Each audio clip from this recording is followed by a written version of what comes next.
Hey guys, Tim here and welcome to another episode of RedWolf TV, and today we'll be taking a look at the Keltec PLR-16 by Socom gear. Yes, it is licensed by Keltec, so you can see the appropriate markings, especially on the magwell. PLR stands for Pistol Long Range, as it is an AR that has been shortened to about the length of an MP7, so it's a perfect sidearm. Another good reason as to why it would make a perfectly good sidearm is the fact that it is incredibly lightweight, as it is mainly made out of polymer with a metallic barrel, magazine and other bits and bobs. So light in fact, you could hold it out like a pistol, though you would probably wear a sling considering there is a sling point at the back. The mag release can be found on the right side. As for the insertion of the mag, it is incredibly smooth and there is hardly any mag wobble. The good thing is, you can use WE magazines, so when it comes to CO2 or red gas, there should be no problems there. So it only weighs 1.6 kilos, which is 3.6 pounds, and lengthwise is about 45 cm, which is a little more than 17.5 inches.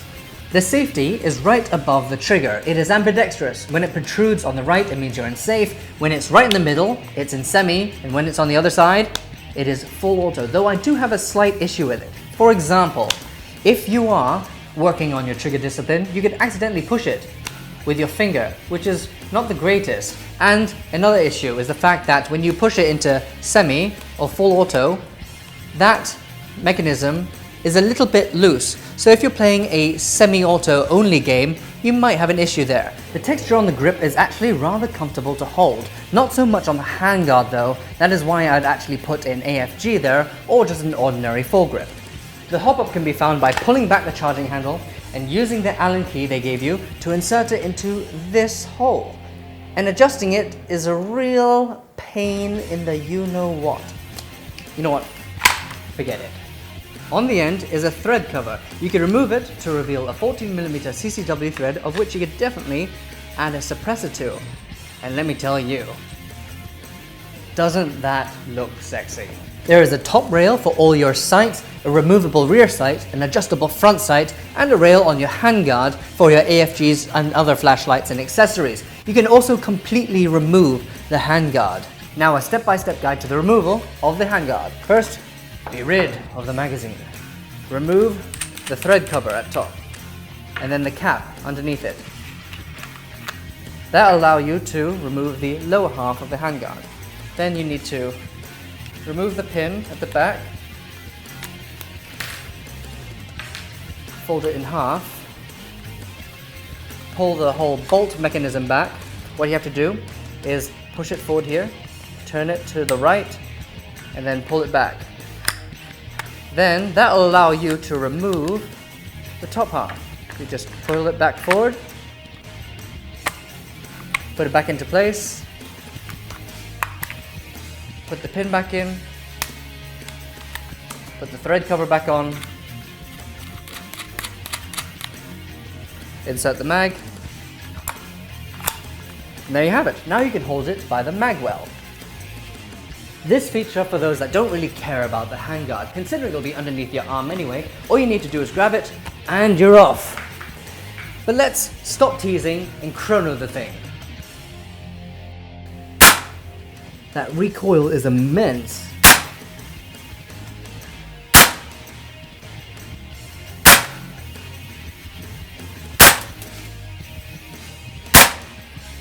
Just to let you know, we were using 0.2 gram 6mm BBs in that chrono test. And yes, the recoil is immense. It is on par with the G5. Let me just show you what I mean, holding it out like a pistol.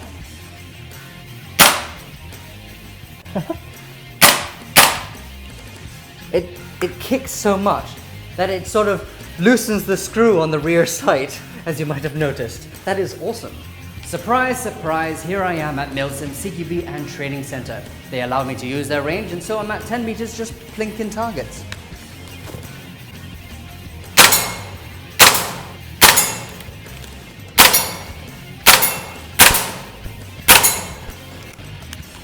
With no problem whatsoever. Let's move it back a bit. Since the PLR is just a shorter M4, hitting a target about 20 meters away shouldn't be that difficult. Considering this fires at about 400 FPS, getting there is not the problem, but getting there accurately, well, we're gonna have to try it out.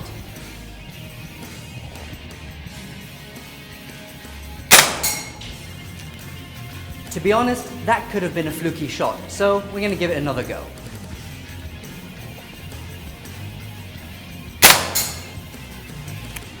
Number 3. Alright, that's a miss.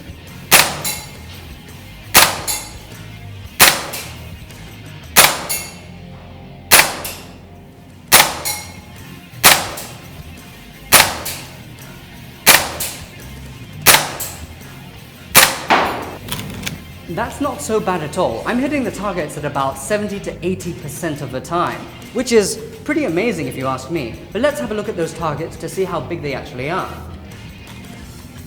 I was hitting the number 6 we have here, and you can see that it is about the size of my palm. So if you're cheeky, you can try to hit somebody's hand from about 20 meters away. But if it is a moving target, you know what, I'm not even going to get into that. That is just way too difficult.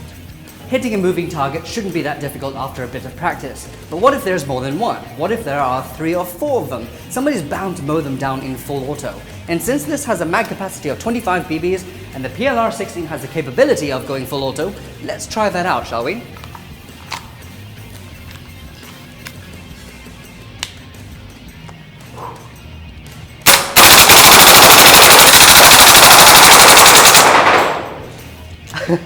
That's amazing. And the bolt locks back. Oh, fantastic. You know what? I don't even care if I didn't even hit the target once. The recoil in this is just sending shockwaves down my body. And I couldn't even aim properly. That's how much recoil there was. This is a fun little gizmo. Even though I wouldn't be hitting any targets at 20 meters in full auto, maybe I'll stick to burst fire or even semi. Just to let you know, I was using 0.28 BBs at the range, and I found that perfect when matching it with the hop-up adjustment. The PLR did clock in at an average 390 to 400 FPS, which is a little bit too high for CQB, but it is a perfect outdoor sidearm to your primary. Now that I think about it, this is so much fun. You could use it as your primary, and the fact that it is so lightweight, you can carry it the entire day. Some of you may be thinking, since winter is coming, what about the cooldown issues it may have? I did mention earlier that the PLR-16 can use WeCO2 magazine, so issue resolved. Unfortunately, you won't be able to see this on our website till the end of next week, just before Halloween. So see you guys on the next episode of RedWolf TV. I'd like to thank Milsim CQB and Training Center for allowing me to use their amazing range. If you'd wish to know more about it, click on the link in the description below.